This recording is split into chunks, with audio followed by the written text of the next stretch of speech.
Kamusta na nga po mga master, at sa videong ito ay atin nang ipagpapatuloy na gisahin ang chapter 236 sa manhwa series ng Solomax Newbie. Kaya't atin na nga pong agarang umpisahan. Literal na handa ng sumalakay etong pulutong ng mga arkanghel na nasa palapag na pinamamahalaan nitong si Andrea sa pamamagitan lamang ng isang hudyat nitong demonyong si Gantafer na siya ngayon ginagamit nito na pang-blackmail para dito sa ating pangunahing tauhan. Samantalang ipinakita din sa atin itong isa sa mga bataan nitong si Jinyuk na si Tibon na nagmamadaling tinatahak ang isang partikular na lokasyon at atin ditong masisilayang kinakausap nito ang water spirit na si Andin.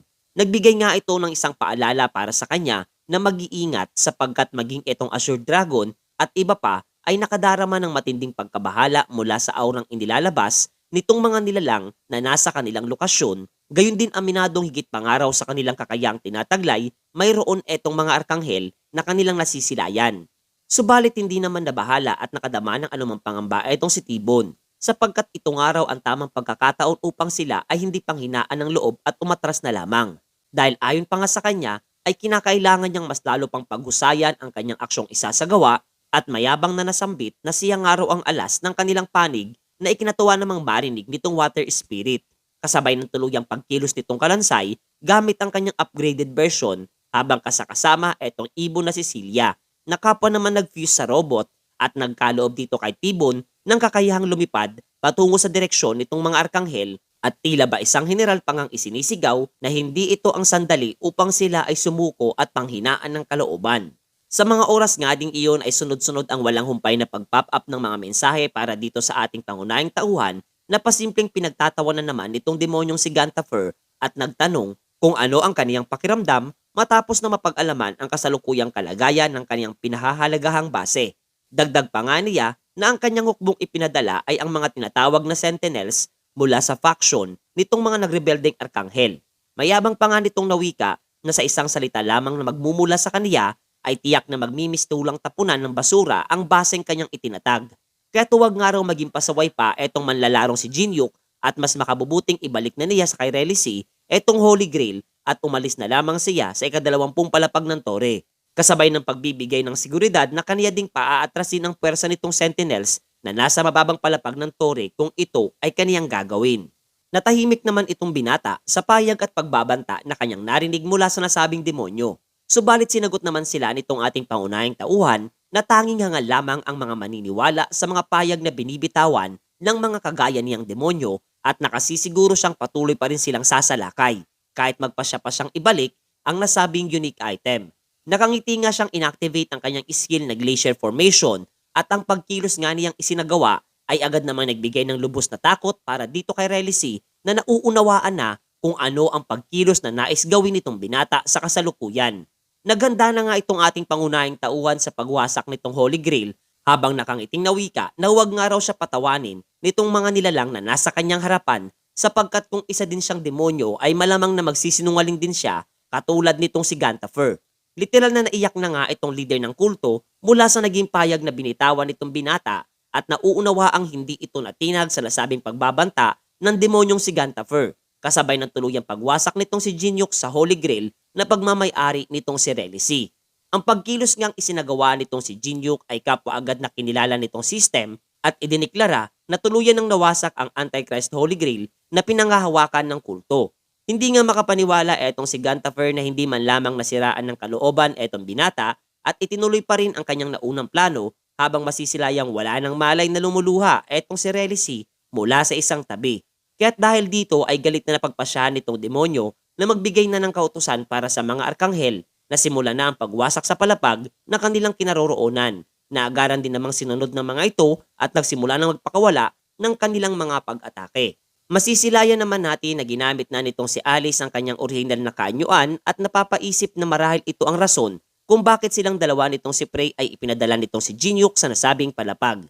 Subalit maging siya ay aminado nga ring mahirap ang kanilang sitwasyon lalo na't napakarami di umanong kalaban ang kasalukuyang naroroon upang kaharapin. Napagtanto nga rin nitong babaeng vampira na ang pinupuntirya nitong mga arkanghel ay etong tumatayong boss ng nasabing palapag. Kung kaya't agaran niyang inatasan etong si Prey na protektahan etong si Andrea sa kahit anong mangyari. Naunawaan naman ito ng babae At sa halip na makadama ng anumang takot ay mas lalo nga lamang naging buo ang kalooban nitong lumaban kasama etong kanyang mga kaibigan habang ginagamit ang kanyang kaanyuan bilang isang lobo. Naging mas mainit nga ang labanan sa pagitan nitong dalawang panig at maging ang mga higante at ang ina ng World Tree ay tumulong na rin sa panig nitong sina Alice. Patuloy naman etong sina T-Bone sa pakikipaglaban na nasa kalangitan at labis na nababahala sa kunat na tinataglay nitong mga arkanghel na kanilang kinakalaban. At doon nga lamang nila napagtanto ang nakababahalang lakas mayroon ang mga nilalang na nasa mas mataas na palapag ng tore. Muli namang ibinalik ang kwento sa ika-20 palapag kung saan ay inatasan na nga nitong si Relisi ang lahat ng kanyang mga alagad na tahakin ang lokasyon na kanyang kinaroroonan gamit ang kanyang telepathy at galit na nagbigay ng kautusan na hulihin at paslangin etong Aniya ay bastardong manlalaro na siyang nagwasak ng Antichrist Holy Grail habang masisilayang lumuluha dahil sa isinagawang aksyon nitong ating pangunahing tauhan. Mabilis namang tinugon siya nitong kanyang mga alagad na kapwa nakadarama ng matinding galit para kay Jinyuk habang tila ba mga baliw na nag-uunahang inaakyat ang kanyang kinaroroonan. Subalit mabilis naman silang sinimulang isa-isang idispatcha nitong binata gamit ang kanyang baril mula sa di kalayuan na hindi naman nila lubos inaasahan. Sa kabila nga ng madali lamang na ididispatcha nitong ating pangunahing tauhan ang mga nasabing miyembro ng Cult of Wraiths ay aminado naman siyang kinakailangan niyang maging maingat buhat sa daming araw ng mga bilang ng mga ito na tinatahak ang kanyang kinaroroonan.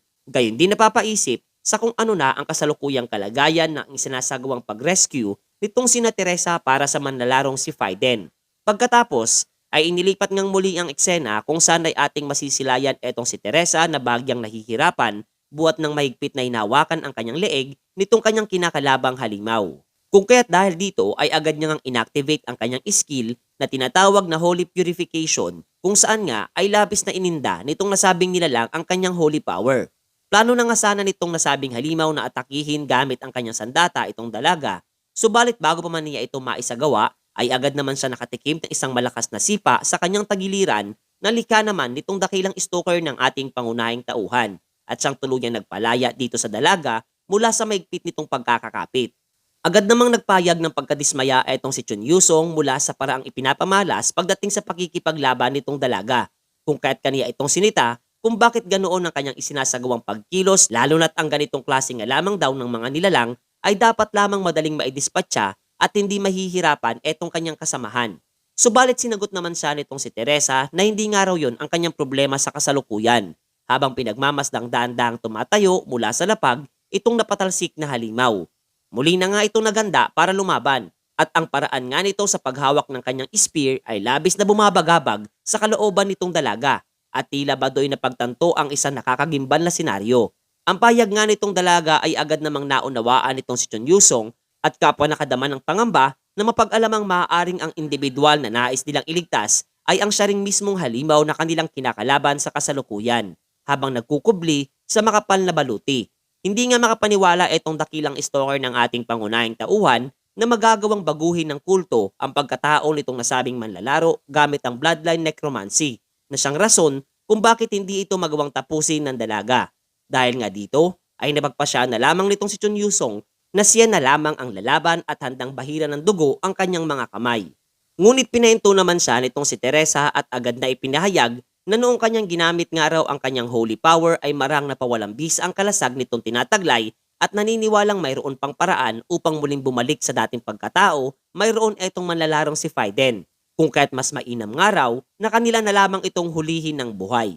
Nagdududa nga para sa nasabing payag itong kanyang kasamahan na agad na rin kumilos habang ipinapayag na kaniya nga raw susubukan na isagawa ang kahilingan nitong dalaga. Subalit hindi niya may papangako na magagawa niyang maibalik pa ng buo ang katawan nito matapos ang kanilang labanan kasabay ng pagtama ng kanilang mga sandata laban sa isa't isa. Samantalang mula sa isang sulok malapit sa kanilang kinaroroonan ay mayroong ilang mga miyembro ng Cult of Wraiths na nag-uusap-usap hinggil sa nangyayari sa loob nitong silid na malamang araw ay ito ang patibong na inihanda nitong demonyong Sirenia. Napapaisip nga rin sila sa kung ano na ang dapat nilang isagawa para sa mga nahuling manlalaro. Ayon naman sa kasama nito na kanila na nga lamang daw ipagulong ang mga ito pababa ng hagdan dahil hindi naman magigising ang mga ito dahil sa bisa ng kapangyarihan ng kanilang leader habang masisilayan ang mga naturang individual ay etong ang guro ni Jinyuk, Wuliang at maging si Maria mga master.